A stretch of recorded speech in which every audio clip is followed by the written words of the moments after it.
Yes, so again, good morning, everyone. I am your SSC teacher, Ms. Tarika.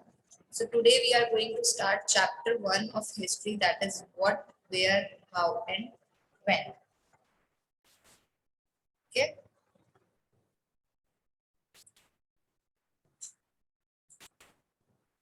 yes, chapter 1 history, what, where, how, and when.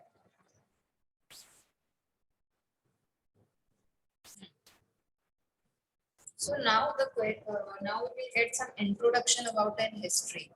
Ki what a history is. Okay, and who is the father of history? I told you earlier in the previous class that the father of history, who is the father of history? It's Herodotus. It's a Greek historian. कि जो father of history है वो कौन है?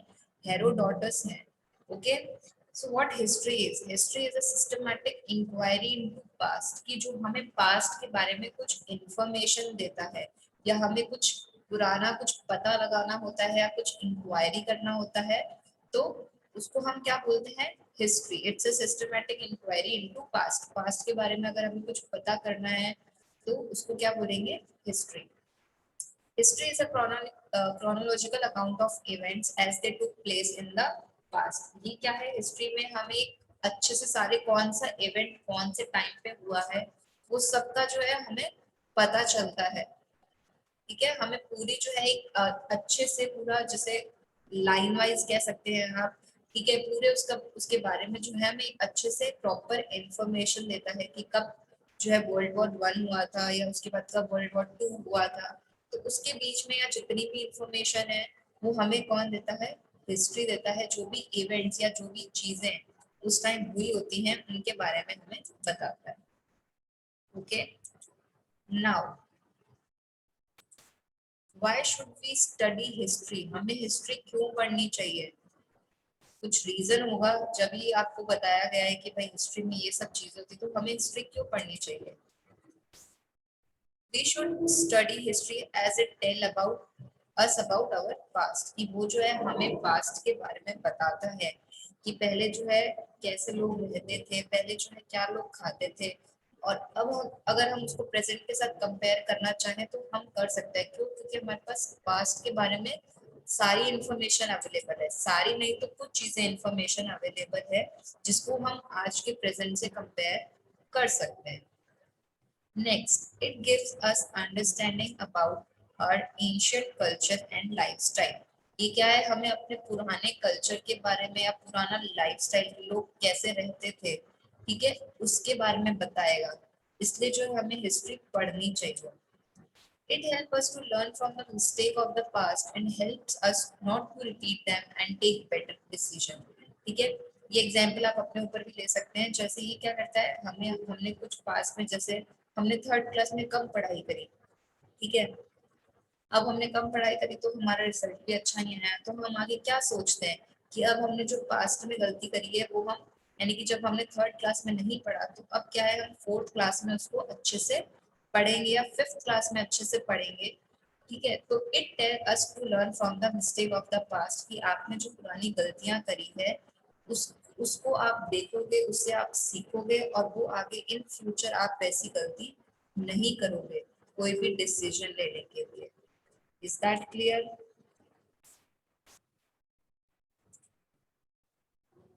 Yes, this we have already studied that why should we study history. हमने इसके अंदर 3 points पढ़े थे ठीक है now next where did people live अभी कह रहा है कि हमें जब हमने क्या क्या जानना था पुराना हिस्ट्री के बारे में अब हम लोग स्टार्ट करते हैं कि उस टाइम पे जो है लोग कहाँ रहते थे वेयर डिड पीपल लिव ये हमने आई गेस पढ़ा था जब हमने चैप्टर स्टार्ट किया था कि जो हमारे अर्ली सेटलर्स थे यानी कि जो हमारे हंटर गैदरर्स थे उन्होंने सबसे पहले कहाँ रहना शुरू किया था कौन सी वीट उन्होंने ग्रो करी थी कौन से ईयर में उन्होंने ये सब किया था ये सब हमने पढ़ा था राइट तो अब हम लोग जो है एक बार और इसको देख लेते हैं शॉर्ट में yes People lived along the banks of Narmada River for several thousand years. ये हमने पढ़ा था कि जो फर्स्ट जो हमारे जो सेटलर्स थे जैसे जो स्किल्ड गैदरर्स हंटर्स वगैरह थे वो सबसे पहले उन्होंने कहाँ पे जो है रहना शुरू किया था, नर्मदा रिवर के ऊपर। ठीक है, वहाँ पे वो क्या करते थे, बहुत सारी चीजें गैदर करते थे, फूड्स वगैरह। ठीक है, देखिए गैदरर्स क्या होता है, collect food and also Hunt animals. जो वहाँ पे उस टाइमिंग पे जो लोग रहते थे वो क्या करते थे, फ्रूट्स वगैरह जो है गैदर करते थे। ठीक है, प्लांट्स जो उनको लगता था कि दे कैन ईट वो लोग खाते थे, और जो एनिमल्स थे उनका भी हंटिंग करते थे। Okay, so these were the first person who started living near Narmada river. They were skilled gatherers, जिनको नॉलेज था चीजों के बारे में, जो चीजें कलेक्ट करते थे विद प्रॉपर इंफॉर्मेशन, कि ऐसे ही नहीं कि कुछ भी उठा लिया। वो चीजें वही लोग यूज करते थे जो उनके लिए यूजफुल थी। ठीक है, जिनको पता था कि इनको खाने से या इनको यूज करने से उन्हें कोई प्रॉब्लम नहीं होगा। Okay, they were skilled gatherers. फिर नेक्स्ट क्या था, Suleman and Kirthar hill in north west first begin to grow crops such as wheat and barley around 8,000 years ago. They also reared animals like sheep, goat and cattle. ठीक है, उसके बाद Narmada river पर तो क्या हंटर और गैदरर्स ने रहना शुरू किया था। उसके बाद क्या थी, जो फर्स्ट क्रॉप जो ग्रो हुई थी वो कौन सी क्रॉप्स थी, wheat and barley। ठीक है, जो अराउंड 8,000 ईयर अगो, यानी कि 8,000 साल पहले जो है फर्स्ट ग्रो हुई थी। कहाँ पे हुई थी, आपको जगह का नाम पता होना चाहिए, that is Suleman and Kirthar hill in north west. ठीक है, ये सुलेमान एंड कीथर हिल पे जो है फर्स्ट जो क्रॉप्स ग्रो हुई थी that is wheat and barley. वहाँ पे धीरे धीरे धीरे क्या हुआ था, कैटल जैसे शीप गोट की रियरिंग भी शुरू हो गई थी। ठीक है, ये शीप गोट कैटल का भी यूज करने लग गए थे वो। Okay, next, Garo Hill in the northeast saw agriculture being practiced widely. सबसे अच्छे से जो एग्रीकल्चर की जो प्रैक्टिस स्टार्ट हुई थी वो गैरो हिल्स में हुई थी। सुलेमान में क्या हुआ था, क्रॉप ग्रो हुई थी, बट एग्रीकल्चर की पूरी अच्छे से जो प्रैक्टिस है, ठीक है, वो कहाँ हुई थी, गैरो हिल में हुई थी। Okay, then Vindhyas in central India is the place where rice was first grown. पहले तो फर्स्ट कौन सी क्रॉप ग्रो हुई थी, व्हीट एंड बार्ले। उसके बाद क्या था, विंध्यास जो कि सेंट्रल इंडिया में है, is the place where first जो है राइस ग्रो हुआ था। यानी कि पहले जो चावल की जो खेती हुई थी वो कहाँ पे हुई थी, विंध्यास में। Okay, yes, now next, Indus and tributaries around 4,700 years ago, earliest cities flourished on the bank of these rivers. फिर क्या हुआ था, मैंने आपको 3 रिवर्स के नेम बताए थे, इंडस, गंगा एंड ब्रह्मपुत्र। ठीक है, तो इंडस और उसके कुछ ट्रिब्यूटरीज, ठीक है, जो उसके छोटे छोटे जो रिवर के छोटे छोटे पार्ट्स निकलते थे उसको ट्रिब्यूटरी बोला जाता है, क्योंकि एक रिवर जो है बहुत छोटे छोटे पार्ट में डिवाइड होके बहती रहती है। ठीक है, तो उसको हम ट्रिब्यूटरीज बोलते हैं। तो इंडस और उसके ट्रिब्यूटरीज यानी कि इंडस रिवर, उसके आसपास की जो छोटी छोटी नदियां जो इंडस से होती हुई निकलती थी, वहां पे भी क्या था, लोगों ने रहना शुरू किया। कब शुरू किया, अराउंड 4,700 ईयर्स अगो, 4,700 साल पहले जो फर्स्ट जो लोगों ने रहना, एक तो नर्मदा रिवर के वहां पे रहना शुरू किया था जहाँ पे हंटर और गैदरर्स रहते थे। देन धीरे धीरे लोगों ने कहा पे ये जो सिटी है ये और फ्लरिश होने लगी, ठीक है, और ग्रो होने लगी। ठीक है, इंडस रिवर के आसपास का एरिया। ठीक है, उसके बाद गंगा एंड इट्स ट्रिब्यूटरी सन, पहले तो इंडस, 3 रिवर्स में से फर्स्ट जो है इंडस रिवर के पास हुआ, देन गंगा। ठीक है, Ganga and its tributaries 2,500 years ago cities started developing। ठीक है, फिर धीरे धीरे क्या हुआ, गंगा नदी के आसपास भी जो है सिटीज डेवलप होने लगी, वहां पे भी जो है लोग रहने लगे। ओके, अब ये इंडस रिवर और गंगा रिवर के यहाँ पे लोग क्यों रहते थे, क्योंकि वहां पे मैंने आपको बताया था कि तो अच्छा लैंड था, फर्टाइल लैंड होता था, इजीली वहां पे जो है वाटर, प्लेंटीफुल वाटर अवेलेबल था, कि हमें जितना पानी चाहिए था एग्रीकल्चर के लिए या पीने के लिए या कुछ भी, कपड़े धोने के लिए या कुकिंग में, तो वो सब क्या था, हमें उस गंगा और इंडस रिवर से इजीली अवेलेबल हो जाता था, और वहाँ पे इतना पानी था कि वो कभी खत्म ही नहीं होता था। ठीक है, प्लस वहाँ पे क्लाइमेट हमेशा अच्छा रहता था। ठीक है, देन वहाँ पे अगर हमें कुछ दूसरे पार जाना है या दूसरी साइड जाना है, तो हम उस रिवर में से इजीली दूसरे साइड जा सकते हैं बोट की हेल्प से। ठीक है, यानी कि वो इजी ट्रांसपोर्टेशन फैसिलिटी अवेलेबल थी बिकॉज ऑफ रिवर। हम एक जगह से या एक किनारे से हम दूसरे किनारे तक इजीली जा सकते थे। ठीक है, then south of the Ganga known as Magadha. अब जो गंगा का जो साउथ पोर्शन पार्ट है उसको जो है मगधा नाम से बुलाया जाता है, उसका जो नाम है वो मगधा है। ठीक है, अब यहाँ के जो रूलर्स थे वो बहुत ही ज्यादा पावरफुल थे। ठीक है, यहाँ तक क्लियर है सबको? Yes, earlier we have studied about the Ganga Indus river. Okay, we have completed this portion. Now we will start reading from here. Why do people travel nowadays? हमने पहले क्या पढ़ा था कि जब उस टाइमिंग पे पास्ट में क्या होता था कि लोगों को ट्रैवल करने में मुश्किल होता था, उनके पास ना कुछ मैप था, ना कुछ और कंपास था, ना कुछ ऐसा डिवाइस था, ठीक है, जिससे उन्हें लोकेशन का पता चल जाता था। उस टाइम पे ये सब चीजें अवेलेबल नहीं थी, उस टाइम पे ये सब चीजें तो बनी ही नहीं थी, है ना। तो उस टाइम पे क्या होता था, फिर भी वो चीजें एक्सप्लोर करने निकलते थे, काफी उन्होंने चीजें डिस्कवर करी। Okay, now the question is why do people travel nowadays? Look at map 1 once more. Hill mountains and seas from the natural frontiers of the subcontinent. While it was difficult to cross these frontiers, those who wanted could, and did scale the mountain and cross the sea. People from across the frontiers also came into the subcontinent and settled here. These movements of people enriched our culture tradition. People have shared new ways of carving stone, composing music, and even cooking food over 700 of years. अब क्या है, सी पहले, अब क्या है, लोग travel करते हैं। अब लोग ट्रैवल क्यों करते हैं? अब हमारे लिए ट्रैवल करना बहुत इजी है, हम एक जगह से दूसरी जगह पे जा सकते हैं।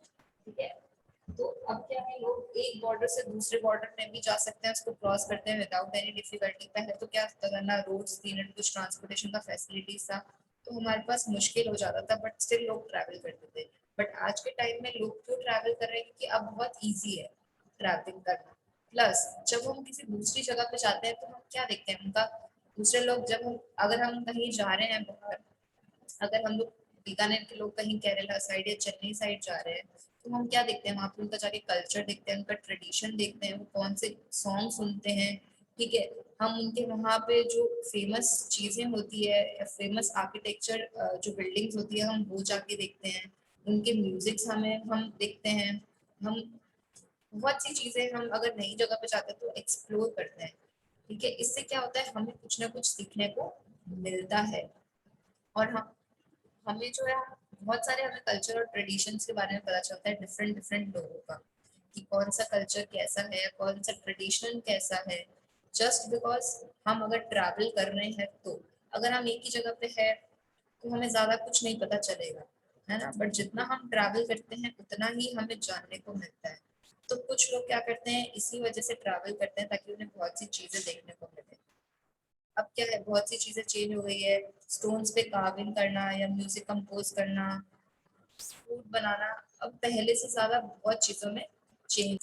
To of the words we often use for our country are India and Bharat. हम लोग क्या है अपनी कंट्री के लिए, अपने हमारे इंडिया के, हम उसको क्या बोलते हैं, हिंदी में भारत भी बोलते हैं और उसको इंडिया भी बोला जाता है। तो ये वर्ड जो है इंडिया और भारत का ओरिजिन कहाँ से हुआ, यानी कि इनका नाम जो है कहाँ से आया? ऐसे तो किसी ने नहीं रख दिया होगा, कहीं से तो किसी ने सोच के रखा होगा या कहीं से इसका कुछ मीनिंग निकलता होगा, तभी इसका नाम जो है, हमारे देश का नाम इंडिया और भारत रखा गया है। The word India comes from Indus और सिंधु इन संस्कृत। हमने पढ़ा था कि जो इंडिया जो है कहाँ से निकल के है, इंडस, इंडस रिवर के बारे में भी हमने पढ़ा था। तो जो इंडिया जो वर्ड है वो इंडस से निकल के आया है, जिसको संस्कृत में सिंधु बोला जाता है, सिंधु घाटी। इंडस रिवर को सिंधु घाटी भी बोला जाता है हिंदी में। ठीक है, then find Iran and Greece in your atlas. The Iranian and the Greek who came through the northwest about 2500 years ago and were familiar with the Indus called it the Hindos or the Indus. ठीक है, अब कुछ Iranian और Greeks लोग जो हमारे, उन्होंने travel किया था कुछ 2500 साल पहले, उनको जो है थोड़ा सा ऐसे मतलब उनको पता था कि इंडस एक कुछ नाम है। ठीक है, तो वो धीरे धीरे क्या बोलने लगे, इसको हिंदोस और द इंडोस बोलने लगे। And the land to the east of the river was called India. ठीक है, तो जो ईरानियन और ग्रीक की वजह से क्या नाम पड़ा, हिंदूज और इंदोस नाम पड़ा। ठीक है, फिर धीरे धीरे क्या हुआ, land to the east of the river, और जो कि वो लैंड जो कि रिवर के ईस्ट साइड में है उसको क्या बोला जाता था, इंडिया बोला जाता था। द नेम भारता was used for a group of people who lived in the north west. और जो ये भारत है एक ग्रुप ऑफ पीपल, यानी कि पीपल का एक ग्रुप है, लोगों का एक ग्रुप है जिसको जो है भारता नाम से जो है, या भारता नाम से भी आप कह सकते हो, वो यूज किया जाता था ग्रुप ऑफ पीपल को बताने के लिए। ठीक है, जैसे आप देखेंगे म्यूजिक बैंड का, अगर बहुत सारे म्यूजिक बैंड होते हैं, हर एक म्यूजिक बैंड का अपना अपना नाम होता है, वैसे ही वहाँ पे उस टाइम पे जो ग्रुप ऑफ पीपल रहते थे नॉर्थ वेस्ट की तरफ में, उनको जो है उनके ग्रुप को एक नाम दिया गया था, जैसे Bharata. Who are mention in the Rigveda, जिसके जो है ना ऋग्वेदा में बात करी गई है। ये कुछ टाइप के 4 टाइप के आपके वेद होते हैं, उसमें से जो है एक ऋग्वेदा है जिसके बारे में, जिसमें इसमें ये जो ग्रुप ऑफ पीपल है वर्ता के बारे में मेंशन हुआ है। ठीक है, द अर्लीस्ट कंपोजिशन है संस्कृत, ये कुछ 3500 इयर्स अगो पुराना है Rigveda. Later it was used for the country, और धीरे धीरे बाद में जो है ये कंट्री में के लिए यूज होने लग गया। Yes, we got to know about the past because of some archaeological sources. अब आर्कियोलॉजिकल सोर्सेज क्या होते हैं, आर्कियोलॉजिकल सोर्सेज वो होते हैं जो खुदाई में निकले हुए हैं। आपने कभी सुना होगा कि यहाँ पे जगह पे खुदाई हो रही है तो ये चीज निकल के सामने आई है, या यहाँ पे खुदाई करी है तो ये स्केलेटन वहां से मिला। तो वैसे ही आर्कियोलॉजिकल सोर्सेज क्या होते हैं, जो हमें एक्सकवेशन दैट मींस खुदाई से मिले हैं। ठीक है, तो अब आर्कियोलॉजिकल सोर्सेज में जब हमने खुदाई करी तो हमें बहुत सी चीजें मिली, हमें कुछ इंस्क्रिप्शंस मिले, कुछ कॉइन्स मिले, कुछ मॉन्यूमेंट्स मिले, कुछ आर्टिफैक्ट्स मिले। ठीक है, अब इंस्क्रिप्शंस क्या होता है, इंस्क्रिप्शंस आर राइटिंग और sketches on stone, pillar, clay और कॉपर टैबलेट। ठीक है, इंस्क्रिप्शन क्या होता है कि वो राइटिंग्स या स्केचेस जो किसी हार्ड सरफेस पे बनाए गए हैं। ठीक है, जैसे स्टोन्स हो गए, मेटल पे बनाया हो हमने कुछ, इस पे कुछ ड्राइंग करी है या कुछ स्केचिंग करी है। तो वो जो स्केचिंग या ड्राइंग करते हैं, जैसे केव पेंटिंग आपने बोला कुछ लोगों ने, ठीक है, तो वो भी इसमें हम इंक्लूड कर सकते हैं कि वो किसी हार्ड सरफेस के ऊपर अपनी कुछ ड्राइंग या स्केचिंग या कुछ लिख रहे हैं, कुछ पिलर्स के ऊपर, या आप टेम्पल्स में भी देखेंगे या पुराने केव्स में भी देखेंगे, या तो आपको क्या दिखेगा कि कहीं ना कहीं टेम्पल्स पे भी कुछ कुछ ऐसे स्केचिंग वगैरह हो रखी है। ठीक है, तो वो कुछ इंफॉर्मेशन देती है उस टाइम की हमें। Okay, so the study of inscription is called epigraphy, और जो उस इंस्क्रिप्शन को पढ़ता है या जो उस इंस्क्रिप्शन उस पर्टिकुलर चीज के बारे में पढ़ता है, उसको हम क्या बोलते हैं, उसकी जो स्टडी है उसको हम क्या बोलते हैं, एपिग्राफी। ठीक है, next is coins. Various ancient coins made of gold, silver, copper and other metals have been found in archaeological excavation. कि हमें जब हमने खुदाई करी थी तो हमें कुछ कॉइन्स भी मिले थे। ठीक है, वो कॉइन्स किस किस के बने हुए थे, कुछ कॉइन्स गोल्ड के भी थे, कुछ सिल्वर के भी थे, कुछ कॉपर के भी थे, और कुछ और अदर मेटल्स के भी बने हुए थे। ठीक है, अब जैसे उस टाइम का जो राजा महाराजा होते थे वो क्या होते थे, किसी भगवान के जो है जो पिक्चर है उस कॉइन पे लगवा दी, या अपनी कोई पिक्चर है कॉइन पे लगा दी। जैसे आज हमारे कॉइन पे किसकी पिक्चर लगी हुई है, किसकी लगी हुई है हमारे कॉइन पे पिक्चर, जो किंग थे या जो रूलर्स थे वो अपनी पिक्चर्स लगवाते थे। ठीक है, तो इससे भी हमें क्या हुआ, उस टाइम के जो रूलर्स हैं उनके बारे में पता चला कि भाई वो ऐसे दिखते थे जस्ट बिकॉज उनकी कॉइन्स पे उनकी फोटो बनी हुई थी, या उनको जो चीजें, जो उनको ऐसा लगता था कि भाई हमें इस कॉइन पे ये चीज चाहिए। तो वो बहुत सी चीजें ऐसी थी उस टाइमिंग पे जो रूलर्स के या किंग्स के बारे में हमें बताता था। The study of coin is called numismatics. ठीक है, जो कॉइन की जो स्टडी है उसको क्या बोला था, numismatic.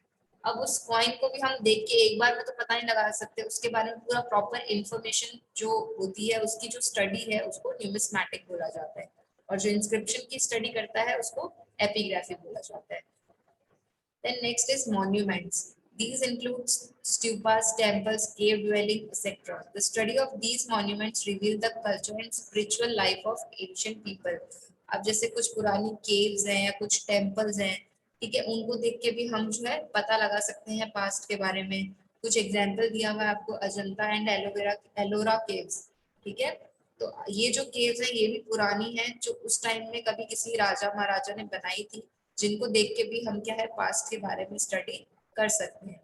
Then artifacts, many objects like sculpture, toys, pottery, painting, jewelry, weapons, other man-made objects are unearthed. ठीक है, और भी बहुत सारे जो ऑब्जेक्ट्स हैं वो हमें खुदाई के टाइम पे मिले थे, जैसे वेपन्स मिले थे, या कुछ पेंटिंग्स हो गई, या कुछ पॉटरी हो गई, या टॉयज हो गए, या स्कल्पचर्स हो गए। तो ये सब चीजें भी हमें जो है खुदाई के टाइम मिली थी, जो हमें पास्ट के बारे में कुछ ना कुछ इन्फॉर्मेशन प्रोवाइड करती है। तो ये 4 सोर्सेस हैं जिससे हम पता लगा सकते हैं पास्ट के बारे में, या इन सब चीजों से हमें पास्ट के बारे में पता लगा है। ठीक है, ये आर्कियोलॉजिकल सोर्सेज मींस एक्सकवेशन, यानी कि जो खुदाई के टाइम पे हमें चीजें मिली है। ओके, आज हम इतना ही करेंगे, बाकी जो है हम कल कंटिन्यू करेंगे। कल नहीं, आई गेस 2 दिन बाद है आपकी नेक्स्ट क्लास, हम लोग तब कंटिन्यू करेंगे। ओके।